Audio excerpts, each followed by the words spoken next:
Yo, what is going on, guys? It is your boy Wilbo. We are back in a video on the YouTube channel, and today, guys, I got some more Cold War zombies for you guys. And basically today I'm going to be showing you which is better between Cryofreeze and Shatter Blast in Cold War zombies. These are the two best field upgrades in my opinion at the moment, and Shatter Blast got a huge buff in the season 5 update. I think it was season 5 when Mauer its Own came out, so I just wanted to make a video about it. You know, why not? That was a little bit ago, but everything that had explosives got buffed, so basically Shatter Blast is an explosive thing, so it got buffed and it's basically really good now. So we're going to be comparing the two, so let's get straight into it. So first off, I'm going to go through the tiers of this stuff and basically just talk about it. So Cryofreeze slows enemies take 25% more damage, tier 1. Tier 2 is slowed enemy duration is increased to 5 seconds. And then tier 3 is slowed enemy speed is decreased to 50 seconds. And then special enemies can be slowed.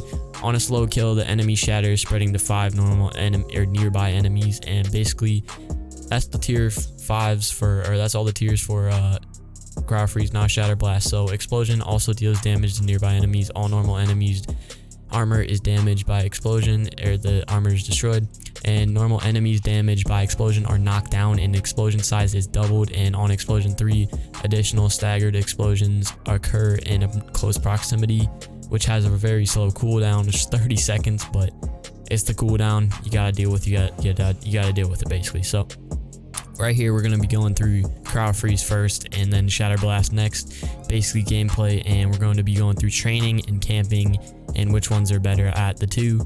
So obviously, if you've ever used Cryofreeze, I'm just going to keep it a buck. It is not good with training. Long story short, it's not good at training. And basically, if you run a tap fire weapon like dual magnums or a DMR, it can be good, but it's just not good for training. I don't see a point of really training with Cryofreeze because it's built to slow down the zombies, and it only connects to 3 zombies, which that tier 5 effect gives you.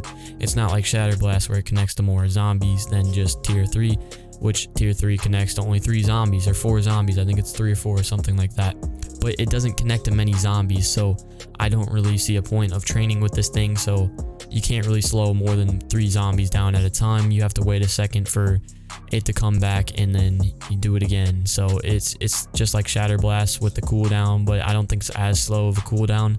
But at the same time, if you're running around and training like this, it's just not going to be effective because you have to wait for the Cryofreeze to activate, and you have to shoot like basically every other shot you shoot with this thing is going to be a Cryofreeze blast, especially with the dual magnums. And if you're using a DMR, it will be every like 3 or 4 shots. It just depends how slow or how fast you shoot with the gun, really. So that's training with that. We're going to be getting on to camping next, and then after that we're going to be talking about the Shatter Blast effects as well. So camping. So basically camping is just way more effective than training, but it's kind of at the same time it's not as effective because bullet weapons don't really do too much damage anymore. And if you're going to use a bullet weapon, you would probably use it for the field upgrade, but at the same time the field upgrades aren't, or the ammo mods aren't as overpowered as you would think they would be. But at the same time, it's alright. It's not bad at camping. I definitely think it's pretty solid at camping. It could be better. Definitely, I'd say it could be better. It could slow down more zombies. Just like training, it could slow down more zombies. It just has a long cooldown and has to wait a second. But it basically, every other shot, as I said, it's just sitting in a top area where you're more secured and you're just shooting and slowing down each zombie. And then every 30-15 seconds, you get 3 zombies that connect with the Shatter Blast or the Cryofreeze effect. So it's not bad. Not bad in any means, but it's not great in any means, I'd say. But getting on to Shatter Blast. So Shatter Blast, I'm going to be, I mean, you'll see in a second, but basically Shatter Blast got a buff. So as you guys know, if you have used it, it's got a buff, and as you see right there, it just killed every single zombie in that horde, besides maybe 3, but that's because the zombies weren't as close and compacted to the other zombies as well. So this thing's really good with training. I'd say it's probably 5 times better than Cryofreeze with training, because Cryofreeze is not built for training. It is built for certain things, just like Shatter Blast. You'll see in a second. I'll explain it later. It's not going to be built for certain things. So Cryofreeze definitely not built for training. And Shatter Blast, you'll see in a minute. But basically, you're going to have to keep the zombies in kind of a centered horde. So you have to, like, when you shoot the blast into this horde, you're going to have to keep the zombies all compacted together. And as you see here, I'm going to go camp with it, and I'll talk about it in a second. But training is definitely a lot better for Shatter Blast, I'd say, compared to Cryofreeze, just because it's just more effective. It kills every zombie in the horde, and it doesn't have, I mean, it does have a cooldown. You're just gonna have to train and wait, but the cooldown's insanely slow. And you'll see here in the camping, when I'm training up these zombies right here, well, not training, but I'm camping right here, I shot them, and then you have to wait for the cooldown. The cooldown's literally 30 seconds. You have to wait 30 seconds. So it's definitely not going to be built for this. It's definitely not built for this unless you're using it in a strategy, like in a strategy.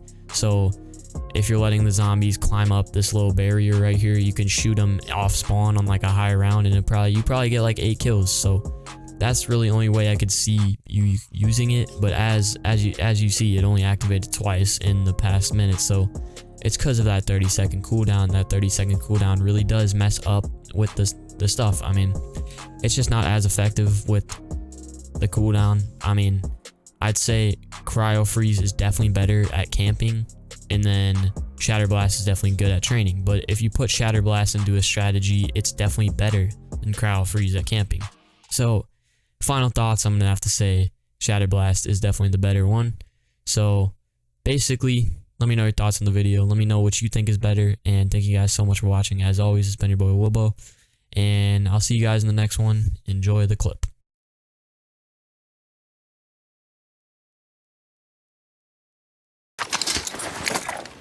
Stand by for coordinates. Cause I've been getting faded, got a dream that I've been chasing, baby. Maybe you can come around. I don't get no fuss today.